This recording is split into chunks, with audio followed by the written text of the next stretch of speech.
நமசிவாய வணக்கம். என்னை நன்றாக இறைவன் படைத்தனன், தன்னை நன்றாக தமிழ் செய்யுமாறு. எல்லாரும் நலமா இருக்கீங்களா? இந்த மிகப்பெரிய நெருக்கடியான ஒரு நிலை. இந்தியாவுக்கு முதல்ல இந்திய இராணுவ வீரருக்கு சல்யூட் அடிப்போம். காரணம் ஏன்னா, எல்லை பகுதியில் தன்னுயிர் கொடுத்து இன்னுயிர் காத்து இந்த பாரத தேசத்தை தாய்மார்கள் போரிட்டு வெற்றி நடை கொண்டு சென்றிருக்கிறார்கள். அதற்கு தான் அந்த தாய் குலத்துக்கு நாம் நன்றி சொல்லணும். பாருங்க, ஒவ்வொரு முறையும் சயனம் சொல்லிக்கொண்டே இருக்கிறது.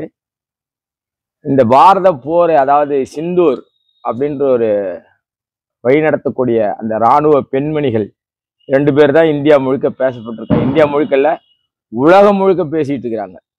அந்த அளவுக்கு அந்த பெண் குலத்தை பெற்ற தாய் தந்தையர்கள் இந்த தேசத்துக்காக தன்னை அர்ப்பணித்து கொண்ட அந்த தாய்மாருக்கு வீர வணக்கம் சொல்றோம். யார் யாரும் இன்னைக்கு அரசியல் பின்னணியில, கட்சி பின்னணியில வீர வணக்கம் சொல்கின்ற அரசியல் சாக்கடைகள் என்று சொல்லக்கூடிய அந்த அரசியல் சாக்கடையெல்லாம் இந்த தாய்மார்களின் காலை கழுவி குடித்தால் கூட இணையாகாது. அந்த அளவுக்கு தாய் குலங்கள் இன்றைக்கு உலகமெங்கும் தங்களுடைய வீர சேவையை பறைசாற்றி கொண்டிருக்கின்ற இந்த நேரத்தில் ஆன்மீக சிந்தனை பகிர்வதற்காக உங்களிடையே தற்போது நான் உரையாடி கொண்டிருக்கிறேன். தவறாக பேசியிருந்தால் மன்னித்துக் கொள்ளுங்கள். ஏனென்றால் என்னுடைய ஆவேசம் இந்த தேசத்தின் மீது யாரெல்லாம் பற்று வைத்திருக்கிறார்களோ, தேசத்தை நேசிக்கின்றார்களோ, அவர்களில் நானும் ஒருவனாக இருந்து இந்த உரையை நான் ஆவேசமாக பேச வேண்டிய ஒரு சூழல், காலச்சூழல் தள்ளி இருக்கிறது. கொக்கரித்தாயா என் கனவா அப்படின்னு சொல்லிட்டு அந்த காலத்துல வள்ளுவனுடைய மனைவி வாசுகி சொன்னார்கள், கொக்கென்று நினைத்தாயா என் கனவு கொங்கனரே என்று. கொக்கென்று நினைத்தாயா கொங்கனரே அப்படின்னா, வாசுகியும் வள்ளுவரும் இணைப்பிரியா தம்பதிகள். அப்ப கொங்கணர் தவத்துல போய் உட்கார்றாரு. அவரு 18 சித்தர்ல அவர் ஒரு சித்தர். கொங்கணர் போய் தவத்துல போய் உட்காரும் போது ஒரு கொக்கு எச்சமிட்டு போயிடுது அவர் தலையில, அதாவது அசிங்கம் பண்ணிட்டு போயிடுது. அப்போ அப்படி உச்சி பாக்குறாரு, யார் நம்ம மேல இப்படி ஒரு அசிங்கத்தை பண்ணதுன்னு சொல்லி பார்த்தா அங்க கொக்கு பறந்துட்டு இருக்க கொக்கு பத்திக்கிட்டு எரியுது. இவர் பார்த்த பார்வையில அப்படியே சுட்டெரிக்கப்பட்டு பத்தி எரியுது. ஆஹா, நம்ம தவசீலர் ஆயிட்டோம் அப்படின்னு சொல்லிட்டு, தவசீலர் நம்மளுடைய தவம் வெற்றி அடைஞ்சிருச்சு. ஏன்னா ஒரு கொக்கு பார்த்த மாத்திரத்துல எரிஞ்சு போச்சு. அப்பளுடைய நம்மளுடைய தவம் சக்சஸ் ஆயிடுச்சு அப்படின்னு சொல்லிட்டு, சரி இனிமே நம்ம நாட்டுக்கு போகலான்னு சொல்லிட்டு போனா, நம்மை காட்டியும் யாரும் தவசீலர்கள் இதுக்கு மேல இருக்க முடியாது அப்படின்னு அவருக்கு ஒரு எண்ணம் தோன்றுச்சு. அப்ப ஒரு கிணறு கிட்ட போறாரு. கிணத்துல ஒரு அம்மா தண்ணி ராட்டினத்துல மொண்டுட்டு இருக்கிறாங்க. அம்மா, குடிக்க தண்ணி கொஞ்சம் கொடுங்கம்மா தாயே அப்படின்னு கேட்கிறாரு. இவர் கூப்பிடுறது அந்த அம்மா காதிலே வாங்கிக்கல. அப்ப இவ்வளோ நேரம் அம்மா தாயே தண்ணி கொடுமான்னு கேட்கிறாரு. தண்ணி குடிக்க தாகமா இருக்குது, கொடுங்கம்மா அப்படின்னு கேட்கிறாரு. இந்த அம்மா காதிலே வாங்கிக்கல. உள்ள இருந்து ஒரு சின்ன மெல்லிய குரல் அந்த குடிசை பக்கத்துல, வாசுகி தாயே அப்படின்னு கூப்பிடுறது ஒரு குரல் கேக்குது. உடனே அந்த அம்மா அப்படியே குடத்தை மொண்டுட்டு இருக்கிறாங்க பாருங்க, அந்த வாளி கயிறோட அப்படியே விட்டுட்டு அவங்க குரல் கேட்ட திசையை நோக்கி அப்படியே ஓடுறாங்க. உள்ள போய் பாக்குறவங்க திரும்பி வர வரைக்கும் அந்த விட்ட கயிறும் குடமும் அந்த இடத்துல அப்படியே நிக்குது. வாளியும் கயிறும் அந்த இடத்துல அப்படியே நிக்குது. கூப்பிட்டது யாரு? அந்த அம்மாவுடைய கணவன் வள்ளுவர். அப்படி தன் கணவன் கூப்பிட்ட மாத்திரத்துல விட்டுட்டு அப்படியே சடனா விட்டுட்டு உள்ள போய் அவங்களுடைய கடமையை முடிச்சுட்டு வர்ற வரைக்கும் அந்த கயிறு வாளியும் அந்த இடத்துல அப்படியே நிக்குது, அசையல, அப்படியே ஸ்டில்லா நிக்குது. இதை பார்த்த கொங்கணருக்கு பயங்கர பயம் வந்துடுச்சு. வந்துட்ட உடனே, இந்தம்மா நான் இவ்வளவு நேரம் தண்ணின்னு கேட்குறேன், நீங்க பாணி நான் கேட்டதை செவிமெடுக்காம நீங்க பானு உள்ள போறீங்க. அப்புறம் எங்கோ உள்ள இருந்து உங்களை கூப்பிட்டாங்க, அப்படியே வாளியும் கயிறு அப்படியே விட்டுட்டு போறீங்க, நிக்குது. நீங்க யாரு, என்னை யாரு, நான் யார் தெரியுமா உங்களுக்கு, ஏன் என்ன புரிஞ்சுக்க மாட்டீங்க அப்படின்னு கேட்கும்போது அப்ப சொல்றாங்க அந்த அம்மா, கொக்கென்று நினைத்தாயே கொங்கணரு அப்படின்னு கேட்கறாங்க. கொக்குன்னு நினைச்சியா என்ன சுட்டெரிக்கிறதுக்கு? நான் என்ன சாதாரண ஆளா? என்ன போய் சுட்டெரிக்க உன்னுடைய தவசக்தியால முடியுமா அப்படின்னு கேட்கும்போதுதான் கொங்கணருக்கு தன்னுடைய தவ வலிமையினுடைய மைனஸ் என்னன்னு தெரியுது. இதனாறு வரைக்கும் கொக்கை எரித்து விட முடியும், நம்ம மீறி யாரும் தவ வலிமை பெற்றவர்கள் இல்லை என்ற ஆணவத்தை ஒழித்தது வாசுகி அம்மையார். அதனாலதான் ஆணவம் கொள்ளக்கூடாது, திருவண்ணாமலையில அதுவும் ஆணவம் கொள்ளக்கூடாது அப்படின்னு நிறைய பேருக்கு சொல்லி சொல்லி இருந்தா கூட சில ஆணவம் பிடித்தவர்கள் இந்த தேசத்தில் இருப்பது போல பாகிஸ்தானும் இருக்கிறது. இப்ப இரண்டும் ஒன்றுதான். திருவண்ணாமலையில ஆணவம் பிடிச்சிருந்தான்னா பாகிஸ்தான்ல ஆணவம் பிடிச்சிருந்தானா? மனிதன் தானே எல்லாருமே. ஆணவத்தை ஒழிக்கின்ற மகாசக்தி தான் அண்ணாமலையார்.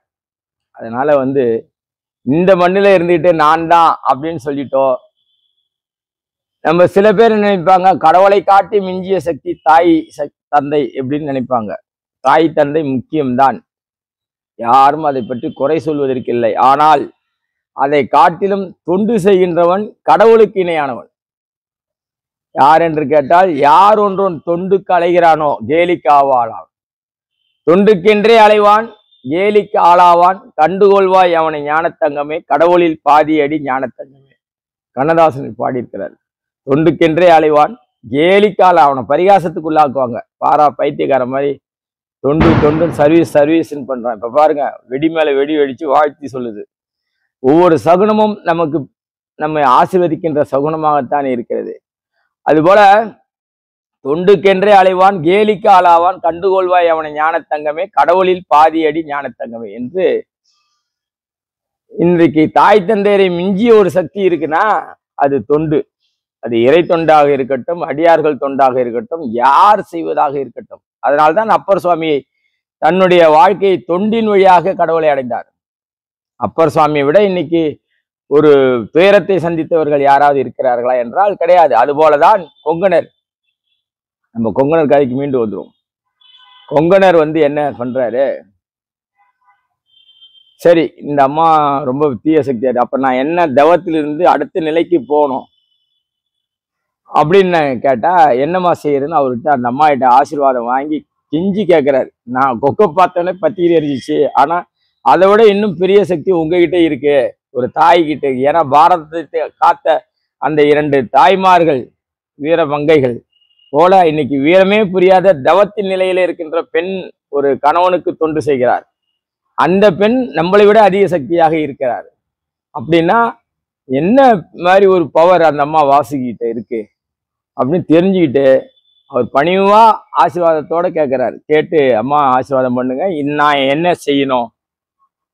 அப்படியா, இந்த ஊர் எல்லையில ஒரு கசாப்பு கடை இருக்குது, அங்க ஒரு சின்ன பையன் கசாப்பு கடை வச்சுக்கிறான், அங்க போய் நீ தெரிஞ்சுக்க வேண்டிய விஷயம் அங்கதான் இருக்கு.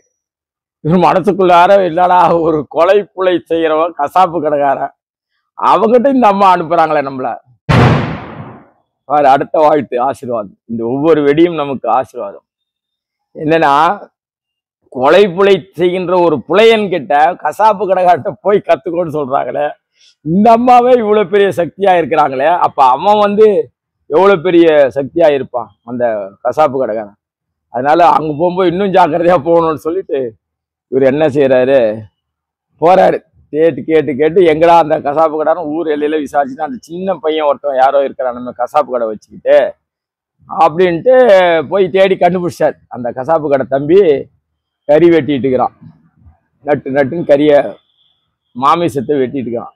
இவர் அந்த பையனை பார்த்த மாத்திரத்துல, அந்த முகத்தை பார்த்த நேரத்துல கொங்கணருக்கு பயம் வந்துடுச்சு. ஆஹா, இவனை பார்க்கும்போது இவ்வளவு பொலிவா இருக்கிறான், இவ்வளவு அழகா இருக்கிறான், இவ்வளவு பெரிய விஷயங்கள் இவனை வாசுகி அம்மா ரெஃபர் பண்ணி இவங்ககிட்ட அனுப்பியிருக்கிறான், ஃபார்வர்ட் பண்ணியிருக்காங்கன்னா இந்த தம்பிகிட்ட எவ்வளோ பெரிய ஞானம் இருக்கும்னு சொல்லிட்டு இவர் போய் பேசாம கொங்கணர் அந்த அம்மா கிட்டயாவது பேசினாரு. தண்ணின்னு கேட்டாரு. இந்த தம்பி கிட்ட கொங்கணர் பார்த்த மாத்திரம் ஒரு மூலையில போய் உட்காந்துக்கிட்டாரு. உட்காந்துட்டு எதுவுமே கேட்கல, அவர் வேலையை முடிச்சுட்டு வரட்டுன்னு சொல்லிட்டு இவரா போய் உட்காந்துக்கிறாரு. அவன் இவரை பார்க்கறது கறி வெட்டுறது இப்படியாகவே அந்த இளைஞன் இருக்கிறான். எல்லா வேலையும் முடிச்சுட்டு கை காலம் சுத்தம் பண்ணிட்டு, என்னையா வாசுகி அம்மா அனுப்பிச்சாங்களா அப்படின்னு கேட்கறான். இவர் ஒரு வார்த்தை கூட பேசல. அதுக்காட்டிவே அந்த தம்பி கேட்கறான், யாரு கசாப்பு கடை தம்பி கேட்கறான் அந்த கொங்கனரை பார்த்து, என்ன வாசுகி அம்மா அனுப்பிச்சாங்களா அப்படின்னு கேட்கறான். அப்ப அவன் எவ்வளவு பெரிய தவசீலரா இருக்கணும், கசாப்பு கடைக்காரனுக்கு இவ்வளவு பெரிய தவம் எங்க இருந்து வந்தது, நம்ம பெரிய தவசி என்று நினைத்து கொண்டிருக்கிறோமே அப்படின்னு அந்த இவருக்கு மிகப்பெரிய ஒரு பயங்கரமான ஒரு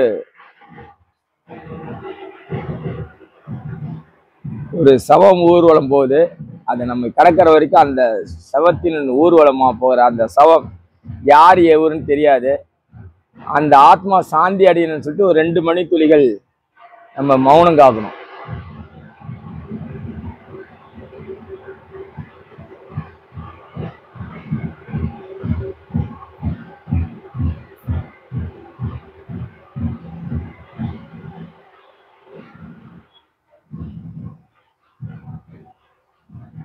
இப்ப இந்த ஆன்மா அவர் செய்த பாவங்கள், வாழ்நாளில் செய்த பாவங்கள் அனைத்தும் மன்னிக்கப்பட்டு புண்ணியங்கள் மட்டுமே கணக்கில் எடுத்துக்கொள்ளப்பட்டு அந்த ஆன்மாவானது இறைவனடி போய் சேர்ந்து சாந்தி அடையணும்னு சொல்லிட்டு பிரார்த்தனை செய்யணும். ஏன்னா எந்த ஒரு சவம் ஊர்வலம் போனாலும் அடியேன் ஒரு செகண்டாவது நின்று அந்த ஆன்மாவுக்காக பிரார்த்தனை செய்வது வழக்கம். அதுபோல இப்போ ஒரு சவம் போய்கொண்டிருக்கிறது. பின்னாடி பைரவர் ஆசீர்வாதம் பண்ணிட்டு இருக்கிறாரு. ஆக எல்லா வகையிலும் நம்மளுடைய எப்பொழுதுமே நம்மளுடைய உரையில ஆசீர்வாதங்கள் நிறைந்திருக்கும். இயற்கையோடு ஒன்றி இருக்கிறது தான் நம்மளுடைய உரை. அப்படிப்பட்ட நிலையில அந்த கசாப்பு கடைக்காரர் கையெல்லாம் சுத்தி கழுவிட்டு, என்ன கொங்கனரே வாசுகி அம்மா அனுப்பிச்சு வச்சாங்களான்னு பேர் கொண்டு வாசுகி அம்மா பேர் கொண்டு தம்பியை தெளிவா சொல்றானு இந்த பிள்ளைன்னு சொல்லிட்டு அவர் சாஷ்டாங்கமா வணங்குறார். என்னை ஆசீர்வதிக்கணும் தம்பி, நான் இன்னும் இந்த வாழ்க்கையில தெரியாத நிலையில இருக்கிறது அந்த நிலை எப்படியோ நான் இன்னும் வாழ்க்கையில தெரிஞ்சிக்க வேண்டிய விஷயங்கள் நிறைய இருக்கு. ஏன்னா வாசிகமா அவ்வளோ விஷயங்கள் நிறைஞ்சி இருக்கிறாங்க, தவத்துல மேன்மையா இருக்கிறாங்க. அவங்கள விட நீங்க என்னை பார்த்த மாத்திரம் நான் தான் கொங்கணும்னு வாசிகமா அனுப்பிச்சாங்களான்னு கேட்குறீங்க. நீங்களாம் என்னை விட எல்லாரும் தவத்தில் மேல்நிலையாக இருக்கிறீர்கள். அதனால் நான் செய்ய வேண்டிய வேலை என்ன இருக்கிறது, நான் என்ன இந்த உலகத்தில் பாக்கி வச்சிருக்கிறேன் அப்படின்னு சொல்லிட்டு, சரி என் பின்னாடி வாங்க அப்படின்னு சொல்லிட்டு வீட்டுக்கு போறான். எதுவுமே பேசல, பேசாம அந்த தம்பியை ஃபாலோ பண்ணி வீட்டுக்கு போறாங்க. வீட்டுக்கு போனா அந்த தம்பியோட வீட்டுல அப்பா பார்வையற்றவர், அம்மா முடமானவர்கள், உடல் அவங்களால சுகவீனம் இல்லாதவங்க, எழுந்து நடக்க முடியாது. அப்பா பார்வையற்றவர், அம்மா முடமானவர்கள். அந்த வகையில இந்த 2 தாய் தேயருக்கும் வெந்நீர் போட்டு குளிச்சு குளிப்பாட்ட வச்சு அவங்களுக்கு சாப்பாடு செஞ்சு அவங்களுக்கு சாப்பாடு போட்டு பரிமாறிட்டு அதற்கப்புறம் ஆசீர்வாதம் வாங்கிக்கிட்டு, தாய் தேவப்பட்ட ஆசீர்வாதம் வாங்கிக்கிட்டு, என்ன புரிஞ்சுதா அப்படின்னு மட்டும்தான் கேட்குறான். தெரிந்து கொண்டேன் சுவாமி, என்னுடைய தாய் தந்தைக்கு நான் சரியான முறையில தொண்டு செய்யல. அப்படிப்பட்ட பிறகு நான் ஒரு பெரிய துர்பாக்கியசாலி, என் தாய் தந்தையருக்கு நான் தொண்டு செய்யாமல் விட்டேன். அதனால் நீங்கள் இறைவன் உணர்த்தி இருக்கிறார், உங்கள் மூலியமாக தாய் தந்தையருக்கு தொண்டு செய்வேன். அப்படின்னா நான் எனக்கு சிறு வயதிலேயே எனக்கு தாய் தந்தை இல்லாமல் போய்விட்டார்களே, நான் எப்படி தாய் தந்தையருக்கு இனிமேல் தொண்டு செய்ய முடியும் அப்படின்னு கொங்கணருக்கு சந்தேகம் வரும்போது இறைவன் காட்சி கொடுக்கிறார். பரமசிவன் பார்வதி காட்சி கொடு, உனக்கு தாய் தந்தை நானாக இருக்கிறேன் கொங்கணரே, எனக்கு நீ தமிழால் தொண்டு செய்க. தமிழுக்கு தொண்டு செய்தால் அவனுக்கு சாவே கிடையாது. அதனாலதான் தமிழும் இறைவனும் ஒன்று. இறைவன் வேற, தமிழ் வேற, மொழி வேற அல்ல. எந்த மொழியாக இருக்கின்ற ஒரு கும்பாபிஷேகம் நடந்து முடிஞ்சுது. கும்பாபிஷேகம் நடந்து முடிஞ்ச உடனே அந்த தினசரி சொற்பொழிவு அந்த குருக்கள் சொற்பொழிவு செய்வார். அப்ப அவர் சொல்றாரு, சமஸ்கிருதம் தான் தேவ பாஷை, மற்ற பாஷை எல்லாம் நீச பாஷை அப்படின்னு அவர் சொல்றாரு. சமஸ்கிருதம் தான் தேவ பாஷைன்னா அப்ப தமிழ் நீச பாஷைன்னு மறைமுகமா எதுல சொல்றாரு? தமிழ்ல பேசுறாரு. தேவ பாஷையில பேச வேண்டியது தானே? தமிழ்ல பேசிட்டு தமிழை போய் நீச பாஷை என்று சொன்னால் அதை தமிழ் உணர்ந்த அடியேன் எப்படி பொறுத்து கொள்ள முடியும்? ஒரு நாள் அவரை வழியில சந்திச்சேன். இந்த மைக்கு கிடைச்சிட்டா நீங்க எது வேணாலும் பேசுவீங்களா அப்படின்னு கேட்டேன். என்ன தம்பி, எங்க குடும்பமும் அவரும் நல்ல பழக்கப்பட்டவர், ரொம்ப நட்பு ரீதியா பழக்கப்படும். என்ன தம்பி சொல்லுங்க அப்படின்னு கேட்கிறாரு. அப்ப நீங்க என்னமோ அன்னைக்கு மைக்ல சொன்னீங்க சமஸ்கிருதம் தான் தேவ பாஷை, மற்றவை எல்லாம் நீச பாஷைன்னு சொல்றீங்க. அப்ப தமிழ்ல ஏன் பேசுனீங்க? சமஸ்கிருதத்துல பேசிருக்கலாம்ல அப்படின்னு நான் கேட்டேன். இல்லப்பா, அது தேவ பாஷைப்பா, முன்னோர்கள் சொன்னதுப்பா, வேதங்கள் சொல்லுதுப்பா, அப்படிப்பா இப்படிப்பா. அந்த கதையெல்லாம் வேணாம். நீ எங்க இருக்கிற? தமிழ்நாட்டுல தானே இருக்கிற, தமிழ்ல தானே பேசுற. தமிழ்ல பேசும்போது சமஸ்கிருத தேவ பாஷை சொல்றேன்னா சரி, உன் மொழியை விட்டுடு, என் மொழியை விட்டுடு. தமிழ் வேணாம், சமஸ்கிருதம் வேணாம். ஊமைக்கு எந்த மொழி? வாய் பேச தெரியாத ஒரு ஊமைக்கு எந்த மொழி? சரஸ்வதி படம் நான் சினிமா பாக்குறாள், பாத்தீங்களா நீங்க சரஸ்வதி சபதம் அப்படின்னு நான் கேட்டேன். இல்லப்பா, அந்த சரஸ்வதி சபதத்துல வித்யாபதி அப்படின்னு ஒரு கேரக்டர் இருக்கு படத்துல. வித்யாபதி எந்த மொழியினால இறைவனை தரிசித்து ஊமையிலிருந்து பேசுவதற்கு வாய்ப்பு கிடைச்சது? சரஸ்வதி கடாட்சமாக வித்யாபதி ஊமையாக இருந்து புலம்பி அழுகிறான்.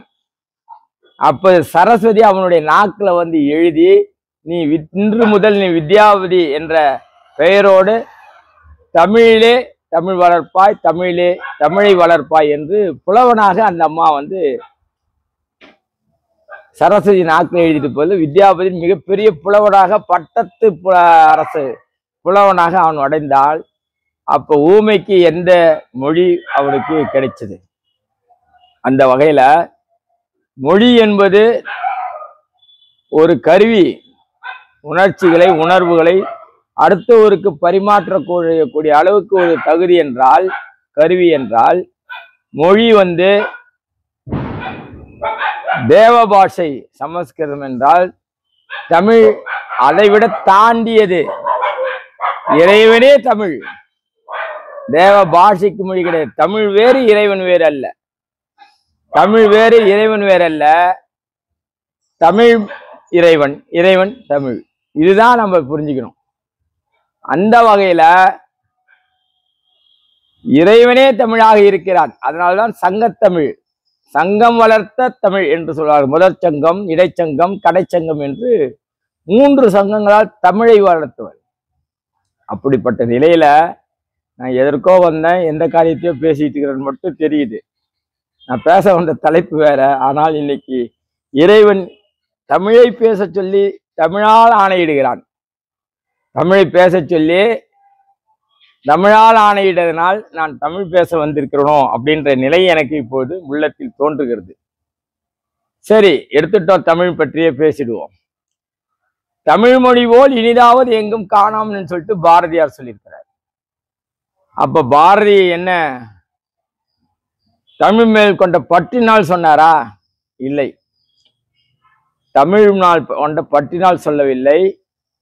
பல மொழிகள் கற்றறிந்தவர் பாரதியார். சமஸ்கிருதத்திலும் சரி, ஆங்கிலத்திலும் சரி, பிற மொழிகளிலும் சரி, புலமை அறிந்தவர் பாரதியார்.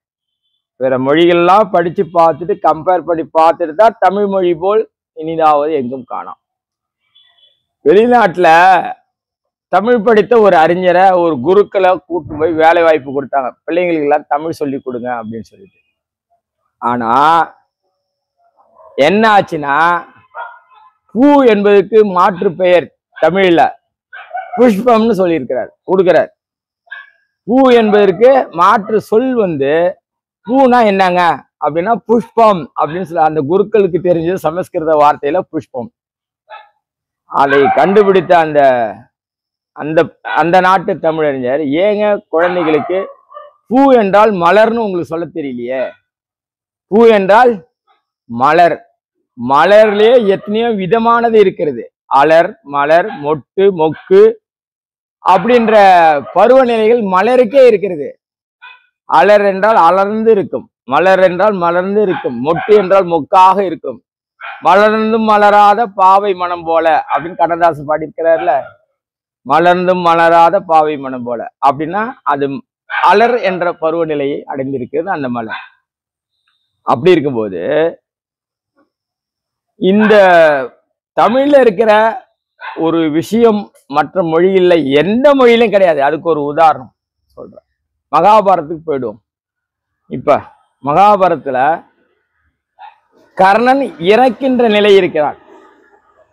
அர்ஜுனனால் அம்பு தூய்க்கப்பட்டு கடைசி நிலையில இருக்கிறான். கடைசி நிலையில இருக்கின்றது போது அவனுடைய உயிர் பிரியல. ஏன்? அவனுடைய புண்ணியம் அவனை உயிர் பிரியாமல் காத்து நிற்கின்றது. உயிர் பிரியாமல் காத்து நிற்கின்றது. அப்ப உயிர் பிரியணும்னா அவன்கிட்ட இருந்து இருக்கிற புண்ணியமானது விலகணும். அவன் செஞ்ச புண்ணியம், தான தர்மங்கள் எல்லாம் செய்த புண்ணியம் அவனுடைய உயிரை பிரிக்க விடாமல் காத்திருக்கின்றது. தர்மம் காத்திருக்கின்றது. அப்ப உயிர் பிரிஞ்சாதான் அவன் மோட்ச நிலைக்கு போக முடியும். உயிர் பிரியாம தத்தளிச்சுட்டு இருக்கிறான். குருதி ரத்தம், செங்குருதி ரத்தம் உடம்புல ஆறா ஓடுது, மாறுல இருந்து பிளந்து. ஆனாலும் உயிர் பிரியவில்லை. என்ன செஞ்சா உயிர் பிரியும்? அர்ஜுனன் கேட்கிறான். அதுக்கு நான் போய் பார்த்துக்கிறேன் அப்படின்னு மகாவிஷ்ணு ஒரு கிழரூபம் எடுத்துக்கொண்டு கர்ணனை பார்க்க வருகின்றார். அப்ப கர்ணன் வந்துக்கிறது கிழவுருவத்தில் இருக்கிறது மகாவிஷ்ணு என்பது தெரிய முடியல. ஏன்னா அவன் உயிருக்கு போராடிட்டு இருக்கிறான். அப்ப கர்ணா கர்ணா அப்படின்னு அந்த கிழவர் கூப்பிடுறார். அப்படி பார்க்கிறான். ஒரு கிழவன் போர்க்களத்திலே நம்மை தேடி வந்திருக்கிறார். வணங்குகிறான் அந்த கிழவரை பார்த்து. ஐயா, நீங்கள் யார்? இந்த நேரத்தில் என்னை தேடி வந்ததற்கான காரணம், என்னுடைய நிலை தெரிந்திருந்தும் என்னை தேடி வந்ததற்கான காரணம் என்ன அப்படின்னுட்டு அந்த கர்ணன் மகாவிஷ்ணுவை பார்த்து கேட்கிறான். வந்திருப்பது மகாவிஷ்ணு என்பது கர்ணனுக்கு தெரியாது. மகாவிஷ்ணு சிரித்தபடி சொல்கிறார், இந்த நேரத்திலும் முன்னால் கொடுக்க முடியும் என்பதை தெரிந்து வந்திருக்கிறேன் கர்ணா அப்படின்றாரு. இந்த நேரத்திலும் என்னால் கொடுக்க முடியாது ஒன்று இருக்கிறதா? அப்படிப்பட்ட பாக்கியசாலியா நான்? தயவு செய்து கேளுங்கள். என்னால் இல்லை என்று சொல்லாத அளவிற்கு கேளுங்கள். என்னிடம் என்ன இருக்கிறதோ அதை தருகிறேன் என்று கர்ணன் தன்னுடைய குருதி நிலையில இருந்து கூட கேட்கிறார். அப்ப உன்னிடம் இருப்பதை மட்டும்தான் கேட்கிறேன். அதனால் நீ செய்த புண்ணியங்கள் அனைத்தையும் எனக்கு தாரை வார்த்து கொடு கர்ணா. இந்த வயதில் நான் உன்கிட்ட என்ன கேட்க முடியும்? புண்ணியங்கள் மட்டுமே உன்னிடத்தில் இப்பொழுது இருக்கின்றது. அந்த புண்ணியத்தை கொடுத்தால் என்னுடைய கர்மா நீங்கி நான் புண்ணியவானாக மாறுவேன். அதனால் உன்னிடத்தில் இருக்கின்ற புண்ணியங்கள் அனைத்தும் எனக்கு தாரை வார்த்து கொடு. தாரை வார்ப்பதற்கு இந்த தண்ணி கூட இல்லையே சாமி என்கிட்ட அப்படின்னு சொல்லிட்டு கர்ணன் புலம்புகிறான். அந்த நிலையிலும் கூட தன்னால் கொடுப்பதற்கு, தாரை வார்த்து கொடுப்பதற்கு தண்ணீர் இல்லையே, புண்ணியங்கள் தாரை வார்த்து கொடுக்க நான் தயாராக இருக்கிறேன். பரவாயில்லை கர்ணா, உன்னுடைய செங்குருதியை தண்ணீராக நினைத்து எனக்கு ரத்தத்தை தாரை வார்த்து கொடு என்று புண்ணியத்தை கேட்கிறார். அந்த நிலையிலும் ஒரு தெய்வம் ஒரு கொடூரமான மனநிலையில், அதாவது சுயநலத்தோடு கேட்கின்ற அந்த தெய்வம் மகாவிஷ்ணு கிழ உருவம் அடுத்து வந்தாலும் சுயநலத்தோடு கேட்கின்ற கொடூரமான சிந்தனை கடவுளுக்கும் இருப்பது என்பதற்கு மகாபாரதமும் ஒரு உதாரணம். ஏனென்றால் கர்ணன் மோட்சம் அடைய வேண்டும். சுயநலம் மட்டுமல்ல, கர்ணன் மோட்சம் அடைய வேண்டும். அவனுடைய உயிர் பிரிந்தால்தான் அவன் மோட்ச நிலைக்கு போவான். தர்மம் காத்து கொண்டு இருக்கிறது என்று சொன்னால் அந்த ரத்தத்தை பிடிங்கி, ஒரு வில்ல அம்ப புடுங்கி ரத்தத்தை கையில ஏந்தி பிடிச்சி, இன்று முதல் உங்களுடைய என்னுடைய புண்ணியத்தை தானமாக அளித்தேன் உங்களுக்கு அப்படின்னு சொல்லிட்டான். இந்த நான் செய்த புண்ணியங்களை உங்களுக்கு தானமாக அளித்தேன். இங்கதாங்க தமிழ் விளையாடுது. இது வரைக்கும் செஞ்சு சொன்னதெல்லாம் கதை, இப்பதான் தமிழ். சமஸ்கிருதத்துல சொல்லி இருக்குது புண்ணியம் கொடுத்துட்டான் உயிர் போயிடுச்சு. அப்ப இந்த சொற்பொழிவு ஒருத்தர் இடத்துல கேட்டிருக்கும் போது ஒருத்தர் சொல்றாரு, கர்ணன் புண்ணியம் செய்தான், அதனால அவனுடைய உயிர் பிரிந்தது அப்படின்னு போய் கீழே கேட்டிருந்தவர் ஒருத்தர் எழுந்திருக்கிறார். ஐயா, கர்ணன் புண்ணியம் செய்தான் உயிர் பிரிஞ்சுன்னு சொல்றீங்களே, புண்ணியம் செய்ததனுடைய புண்ணியம் ஒண்ணு இருக்குல்ல, இந்த புண்ணியத்தை தார வார்த்தை புண்ணியம்னு ஒண்ணு இருக்குல்ல, அது காக்கணும் இல்ல, அப்ப எப்படி அவனோட உயிர் பிரியும் அப்படின்னு போதுதான் வில்லிபுத்தார் ஆழ்வார் தமிழ்ல எழுதிக்கிறார். சமஸ்கிருதத்துல எழுதப்படவில்லை இந்த வார்த்தை. என்ன வார்த்தைனா அந்த கவிதை வரிகள் வில்லிபுத்தர் ஆழ்வார் பாடிய பாடல்ல எழுதின வரிகள்ல இந்த வரி வருது. செய்புண்ணியும் யாவியும் ஈந்தேன் உமைக்கே அளித்தேன். என்ன மாதிரி வரிகள் பாருங்க. செய்புண்ணியம் என்பது வினைத்தொகை. தமிழ்ல வினைத்தொகை என்றால் 3 காலத்திற்கும் பொருத்தமானது. செய்த, செய்கின்ற, செய்ய போகின்ற. அப்ப இறந்த காலம், நிகழ்காலம், எதிர்காலம். இனி ஏற்கனவே செய்த புண்ணியமாகட்டும், இப்பொழுது செய்து கொண்டிருக்கின்ற புண்ணியமாகட்டும், எதிர்காலத்தை இனிமேல் செய்கின்ற புண்ணியமாக இருக்கட்டும், இந்த 3 காலத்திலும் நான் என்ன புண்ணியங்கள் செய்தேனோ அந்த புண்ணியத்தை உனக்கே அளித்தேன். மற்றவங்களுக்கு எல்லாம் இல்லை, உனக்கு மட்டுமே அது பேட்டன் ரைட்ஸ் அப்படின்னு சொல்லி கொடுத்தாரு பாருங்க. அங்கதாங்க தமிழ் நிக்குது. வினைத்தொகை போல ஒரு இலக்கண சொல் வழக்கு எந்த மொழியிலையும் கிடையாது. உறுதியிட்டு சொல்லுவேன், தமிழ்ல மட்டும்தான் வினைத்தொகை. ஒரு சொல் அழகு, ழா அழகு. தமிழுக்கு ழா அழகு. ழா வாழைப்பழம் என்று சொல்வதற்கு தமிழ்நாட்டுல பல பகுதியில சொல்ல தெரியாது. வாழைப்பழம் தான் சொல்லுவான். வாழைப்பழம் அப்படி வாழை லா லா ழாவுக்கு லா வந்துடும். தமிழ் சொல்ல தெரிய தமிழ் தமிழ். இன்னும் பல வட்டார வழக்குகளாக தமிழ் என்ற உச்சரிப்பு இல்லை. கேரளா, கோயம்புத்தூர் பாஷையில பேசுறவங்களுக்குலாம் ழா வராது, லா தான் வரும். ஆகையினால தமிழ் மொழி போல் இனிதாவது எங்கும் காணாம். பாரதி சொன்ன வழக்கு போல திக்கேற்றும் செல்வோம், தமிழ் மொழி பரப்புவோம் என்று அகத்தியர் சொன்னது போல திக்கேற்றும் செய்வோம். எங்க நம்ம வாவு சிதம்பரனார் சொல்றாரு, பாரத தேசம் என்று தோள் தட்டுவோம், எங்கள் பாரத தேசம் என்று தோள் தட்டுவோம், திக்கெட்டும் கொண்டு சென்று செல்வத்தை கொண்டு சென்று தமிழை பரப்புவீர் அப்படி சொன்னாங்க. ஆகையினால தமிழுக்காக உயிர் கொடுத்த இன்னல் தியாகிகள் இருக்கிறாங்க.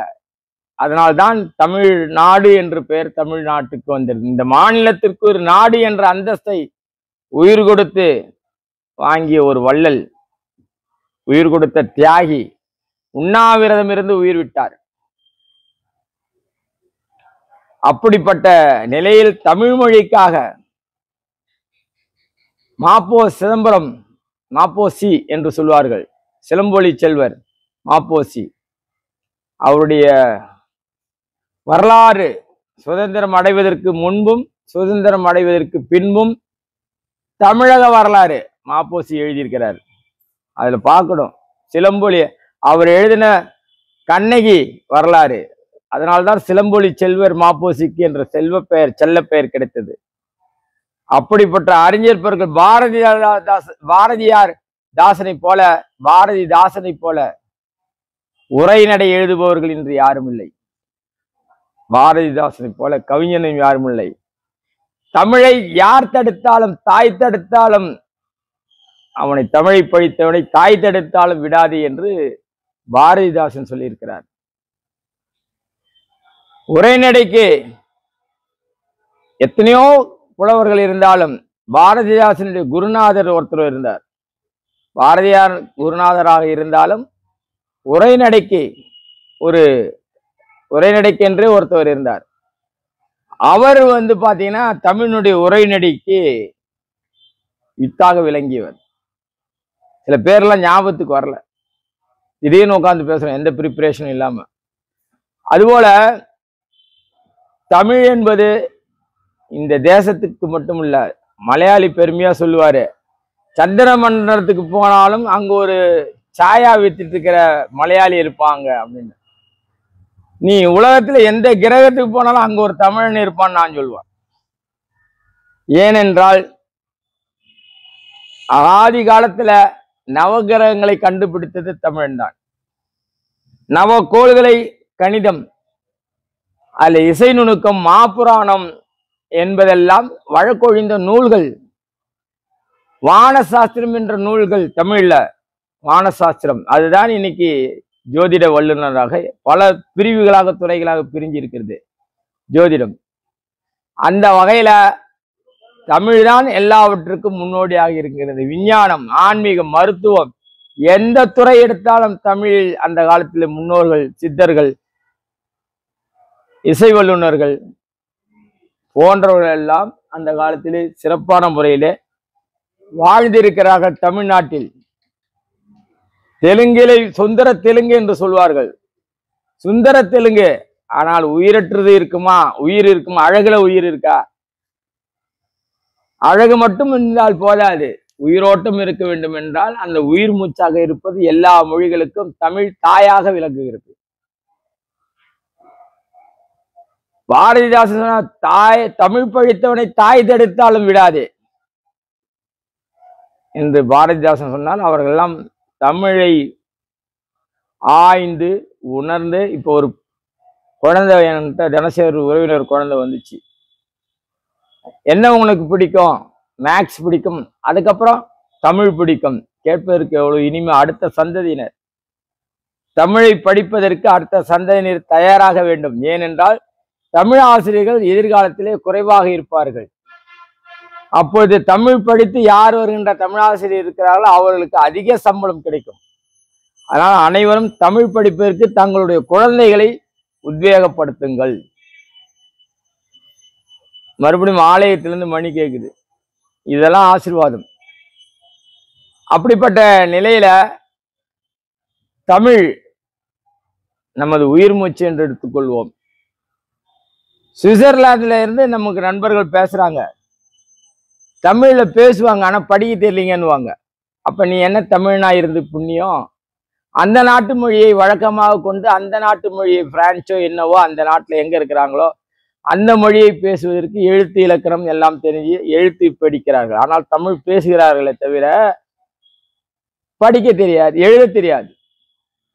மலேசியா, சிங்கப்பூர்ல எல்லாம் இன்னும் திருவாசகம் வழி வழியாக செவி வழி செய்தியாக படிக்கல. அவங்களும் நமச்சிவாய வாழ்க, நாதன் தாழ் வாழ்க, இமைப்பொழுதில் என் நெஞ்சில் நீங்காதான் தாழ் வாழ்க என்று சொல்ல படிக்க சொல்ல தெரியும், ஓத தெரியும், சொல்லுவார்கள். ஆனால் அவர்களை அதையே எழுதுங்கள் சொல்வது என்று சொன்னால் எழுத தெரியாது.